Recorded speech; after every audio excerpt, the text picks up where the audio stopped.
St. Joe Live Movie Reviews, brought to you by Reese Nichols.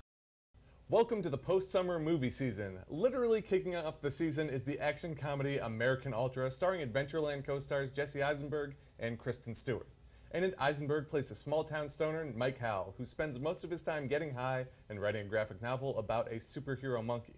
What Mike doesn't know is that he was trained by the CIA to be a lethal killing machine, and when the agency targets him for termination, his former handler activates him and chaos occurs. Written by Chronicle screenwriter Max Landis, this movie looks cool and has a great cast that's committed to the outlandish, often graphically violent material. The problem seems to be that the movie is obsessed with how cool it is, rather than delivering anything of substance besides a few laughs and some good-looking action set pieces. Eisenberg and Stewart's characters are underwritten, but they do a good job making the most of the material, and as said, they do nail some funny bits. Overall, this movie felt kind of empty, and maybe that's appropriate considering its release date. It's not fun enough to recommend, even for a quick watch. I give this movie 2 Joes out of 5.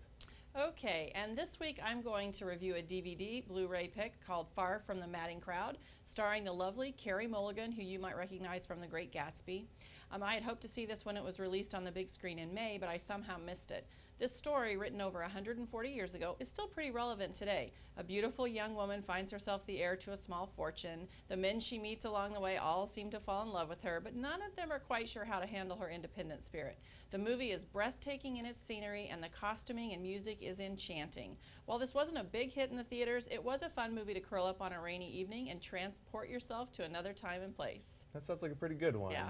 To read my review of American Ultra, check out St. Joe Live in Friday's edition of the St. Joseph News Press, or go online to stjoelive.com. In the meantime, I'm Andrew Gogg. I'm Lisa Erdman. We'll see you next week.